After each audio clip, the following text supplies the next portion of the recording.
Gold trusted gold buyers. మీరు తాకట్టు పెట్టిన బంగారాన్ని విడిపించి ఈ రోజు ఉన్న మార్కెట్ ధరకు కొనబడను.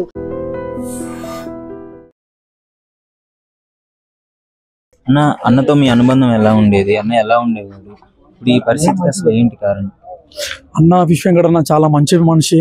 అన్న నా ఏజ్ చిన్న కావచ్చు, అన్న ఏజ్ పెద్ద కావచ్చు, కానీ ఎప్పుడు కలిసిన అన్న మంచిగా మాట్లాడే వ్యక్తి. నేను జనసేన పార్టీలో సుదీర్ఘంగా పనిచేస్తున్నాను. నేను ఆ జనసేన పార్టీలో పనిచేస్తుంటే నా వీడియోలు, నా ప్రోగ్రామ్స్ చూసి అన్నకి నేను అట్లా పరిచయం అయ్యి, గబ్బర్ సింగ్ టీం అందరి ద్వారా నేను పరిచయం అయ్యి అన్నకి క్లోజ్ అయిపోయిన విషయం కూడా అన్నకి ఎక్కడ కలిసినా మంచిగా మాట్లాడే వ్యక్తి. అన్నతోని ఫిలిం ఛాంబర్లో కూడా మేము అందరం కలిసి భోజనం చేసినాం. అన్న కూడా మంచిగా మాట్లాడుతుండే. అన్న ఒక్కసారి అన్నకి పరిచయం అయితే ఎక్కడ కనిపించినా కానీ అన్నని మనని వదిలేవాడు కాదు. అంత మంచి మనిషి అన్న. ఈరోజు మన మధ్యలో లేకపోవడం చాలా బాధాకరంగా ఉంది. ఓకే, అంటే గబ్బర్ సింగ్ బ్యాచ్ ని స్పెషల్ గా ట్రీట్ చేస్తారు కళ్యాణ్ గారు. సో కళ్యాణ్ గారు ఎలాంటి సపోర్ట్ చేశారు? ఆయన దృష్టికి ఫిష్ వెంకట్ ఇబ్బందులు తీసుకెళ్లారు? 100% డెఫినెట్లీ. ఒక 7-8 నెలల కింద ఫిష్ వెంకట్ అన్న ఆర్థిక పరిస్థితి ఇబ్బంది ఉంది అని పవన్ కళ్యాణ్ గారికి తెలపడం జరిగింది. అప్పుడు పవన్ కళ్యాణ్ గారు ఆర్థిక పరిస్థితి ఇబ్బంది ఉంది అని చెప్పేసి పవన్ కళ్యాణ్ గారు ఒక 2 లక్షలు హెల్ప్ చేయడం జరిగింది ఫిష్ వెంకట్ గారికి 7-8 నెలల కింద. కానీ ఇప్పుడు ఈ మధ్య అన్న హాస్పిటల్లో కిడ్నీలు ఫెయిల్ అయ్యి అన్న హాస్పిటల్లో అడ్మిట్ అయ్యి సీరియస్గా ఉన్నది. కానీ ఫిష్ వెంకట్ అన్నని ఫిష్ వెంకట్ ఎలా ఉన్నావు పవన్ కళ్యాణ్ గారు పేరు పెట్టి మాట్లాడే వ్యక్తి. ఆయన ఈ ఫిష్ వెంకట్ అన్నకి హెల్ప్ డిఫరెంట్గా చేస్తాడని నేను కోరుకుంటున్నాను. ఆఖరిగా ఏమన్నా మాట్లాడడం జరిగింది మీరు అన్నతో? ఒక 4 days కింద నేను అన్నతో మాట్లాడడం జరిగింది. అన్న వెంకటన్న హెల్త్ ఎట్లుందన్నా, ఓకేనా, ఇంటికి వెళ్దామన్నా అంటే అన్న ఇట్లా చేయి చూపించి ఇట్లా ఇట్లా ఇట్లా అని అన్నాడు. ఇక మాట్లాడలేని పరిస్థితి. అప్పుడు కూడా అన్న కొద్దిగా సీరియస్లో ఉండే.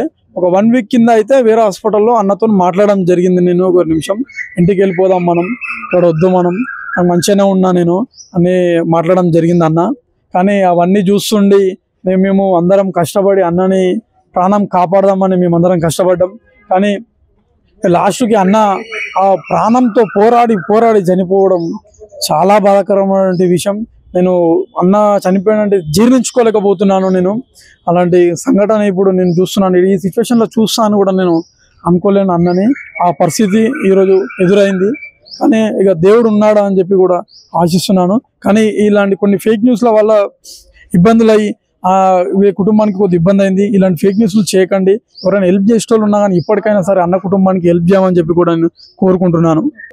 గబ్బర్ సింగ్ టీం అంటే మీరందరూ ఒకే వ్యక్తిగా ఉండి ఇంతవరకు ట్రావెల్ చేసినారు కదా, ఇప్పుడు సడన్ గా ఏంటి పరిస్థితి? అసలు అన్న చనిపోయిన విషయం అంటేనే బాధాకరమైన విషయం. అన్న మన మధ్యలో లేడంటే అసలు మేము కూడా నమ్మలేకపోతున్నాం. నిన్న నైటే మాకు తెలిసింది 10:30 అట్లా అన్న చనిపోయిందని చెప్పేవారు కదా. అసలు నైట్ మొత్తం మేము చాలా బాధపడ్డాము. అసలు ఫోన్లో స్టేటస్ పెడదామన్నా కూడా భయం వేసింది. అన్న లేడు అని చెప్పి అనేది ఒక చాలా బాధాకరమైన విషయం.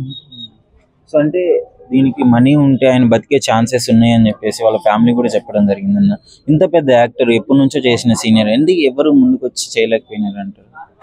చేసిరండి. అంటే ఇండస్ట్రీ పరంగానైతే కొంతమంది హీరోలు కానీ చాలామంది కొంతమంది చేశారు, హెల్ప్ చేశారు.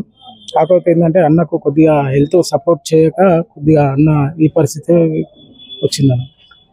ఆపరేషన్ చేయకపోవడం వల్లనే ఆ షుగర్ ఉండి కాళ్ళు మొత్తం వాసింది.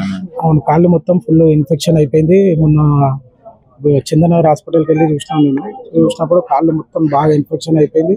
అసలు మాట్లాడలేని పరిస్థితిలో ఉన్నాడు ఆ రోజు. చాలా బాధాకరమైన విషయం. లాస్ట్ లో అన్న మీతో ఏమన్నా మాట్లాడడం జరిగిందా? ఆఖరిగా మీతో ఏం మాట్లాడాడు? అప్పుడే బోడుపల్లో మాట్లాడిండు. బోడుపల్లినప్పుడు బాగున్నావా అది ఇది అని చెప్పి మాట్లాడిండు. అన్న నువ్వు ఎట్లున్నా అన్నాడు. మాకు బిందాస్ ఉన్నా అన్నాడు. అన్న మాట్లాడి కానీ అదే లాస్ట్ మాట. లాస్ట్ చూపు అయితే 3 days బ్యాక్ నేను ఇక్కడ చందనగర్ హాస్పిటల్ ఉన్నప్పుడు వెళ్ళి అన్నని కలిసిన. అదే లాస్ట్ ఇక అన్నని చూడడం. యాక్చువల్లీ ఒకసారి తగ్గిందని చెప్పినారు కదన్న, మొత్తం డిశ్చార్జ్ చేస్తారు అనుకోరు కానీ లాస్ట్ మూమెంట్ బాడీ మొత్తం ఇన్ఫెక్షన్ అయిపోయిందంట. జాయింటీస్ కూడా వచ్చినాయి అని చెప్పారు. చాలా ప్రాబ్లమ్స్ అయినాయి. లివర్ కూడా కొద్దిగా ప్రాబ్లం అయిపోయింది అని చెప్పినందుకు దానికి అన్న ఈ పరిస్థితికి వచ్చింది. లేకుంటే అన్న మంచిగా అయ్యి బ్యాక్ టు మళ్ళీ మాతో పాటు షూట్స్ చేస్తాడని చెప్పి మేము ఎంతో ఆశగా ఉండే. ఇవాళ మన మధ్యలో లేడు అన్న. Thank you. నిజంగా ప్రస్తుతం ఉన్నటువంటి సమాజం దేనికి ప్రయారిటీ ఇస్తుంది? ఆర్థిక సంబంధాల చుట్టూ మాత్రమే తిరుగుతుంది. మళ్ళీ ఎన్నికలంగానే చాలా విరక్తి కలుగుతాం. మంచి అనిపిస్తుంది కదా, లేడీస్ కూడా ఛాలెంజింగ్ జాబ్స్ చేసినప్పుడు చాలా బాగుంటది. ట్రాఫిక్ అసిస్టెంట్స్ గా నియమించిన ట్రాన్స్జెండర్స్ అందరితో సాల్యూట్ చేయించుకుంటున్నారు. ఫుడ్ డెలివరీ ఇవ్వటానికి వెళ్ళినటువంటి డెలివరీ బాయ్ అనిల్ పై కళ్ళ ముందు